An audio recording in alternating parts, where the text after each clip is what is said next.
It is 11 o'clock on a quiet Tuesday night. Your room is dark, your phone is face down, and your eyes are heavy. You had a great day. You laughed, you felt light, and for the first time in months, you thought you were finally over it. But the second you close your eyes, a single phrase echoes in your mind. A memory you thought was dead and buried suddenly hits you like a physical punch to the chest. Your heart races, your stomach drops, and just like that, your peace is completely shattered.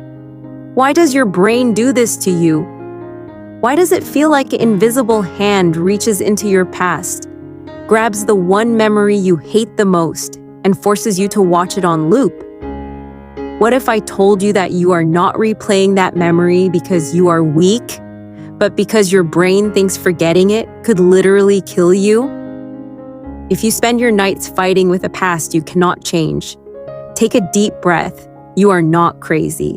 What you are feeling right now is not a personal failure. It is actually a very old survival system, doing its job a little too well. Let me introduce you to a woman named Sarah.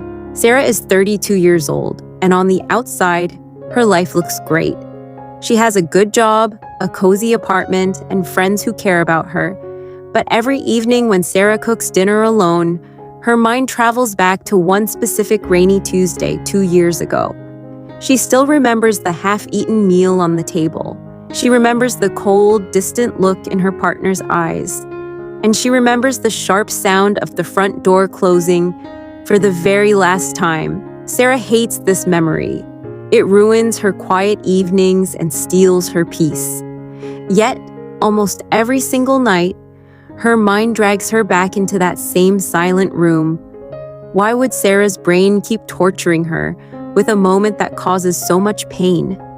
To understand Sarah, we have to look inside the human brain. Deep inside your head sits a tiny almond-shaped alarm system called the amygdala.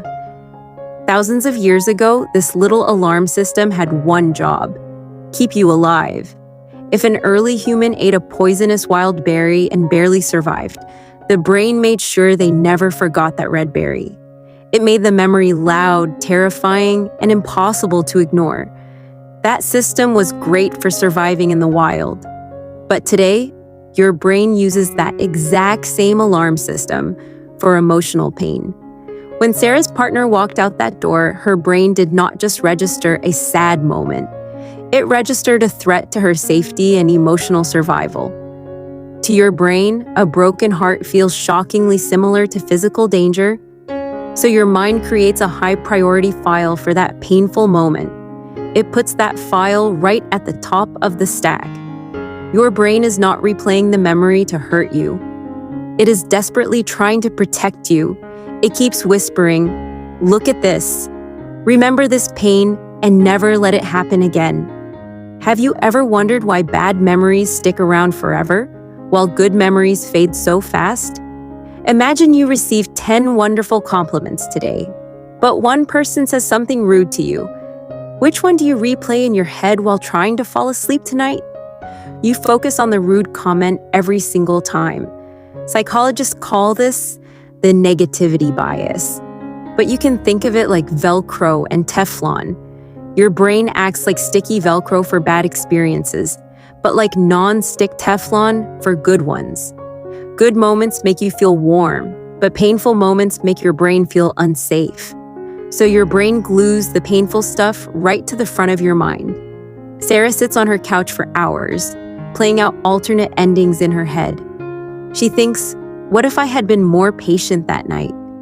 What if I had used different words? What if I picked up the phone right now? Does your mind ever get trapped in those endless what if loops? When an emotional chapter in your life ends without a clear explanation, your brain panics. Your mind hates unfinished puzzles. When a relationship ends abruptly or a dream collapses, your brain tries to solve the mystery itself. It replays the scene thousands of times, trying to find a better ending. But here is the painful truth about the what if loop. You are trying to solve a puzzle using pieces that do not exist anymore. every single time you replay the moment, you are not fixing the past. You are just forcing your body to relive the heartbreak all over again in the present. There is another secret reason Sarah cannot seem to move on. It has to do with who she thinks she is. When you go through something big, a long relationship, a dream career, or even a long season of struggle, that experience becomes part of your identity. Sarah was not just in a relationship. She was Sarah, the partner. When that ended, she did not just lose a person. She lost the future she had built in her mind. Sometimes holding on to past pain is the only way we know how to keep a connection alive. As long as Sarah feels sad about the past, that chapter is not completely over. Letting go feels terrifying because it forces you to face a quiet room and ask a scary question. Who am I if I am not holding on to this pain anymore? So, how does Sarah start to heal? How do any of us break free from these endless mental loops? First, you need to know a mind-blowing secret about how memory actually works. When you recall a moment from your past, you are not watching an unchangeable video recording. You are opening an editable file, and every time you put that file away, your brain saves a slightly new version based on how you feel in that moment. What if the harder you fight a memory, the stronger it gets? When you get angry at yourself for remembering the past, your brain senses danger and tags the memory as urgent again.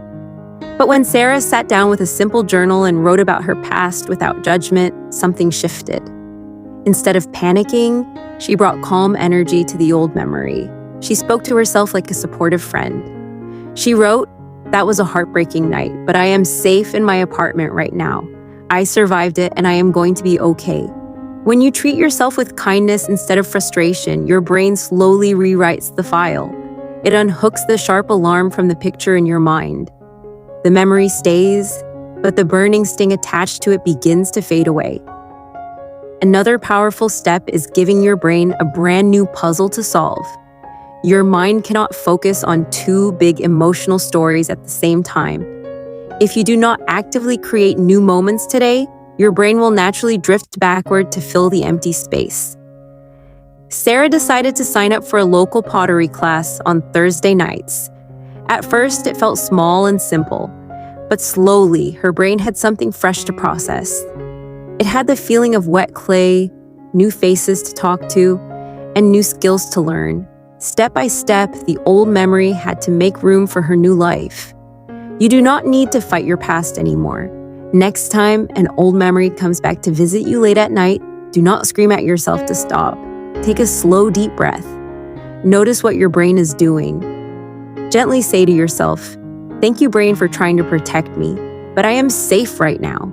Healing does not mean you will wake up tomorrow with complete amnesia. It does not mean you have to pretend the bad things never happened. Real healing simply means the past loses its power to dictate your present. It means looking back at an old scar on your heart and realizing it does not hurt anymore. It is just proof that you were strong enough to survive the storm. You deserve to live in the present. You deserve to put down the heavy baggage you have been carrying for so long. Your story is far from over, and your best chapters are still waiting to be written.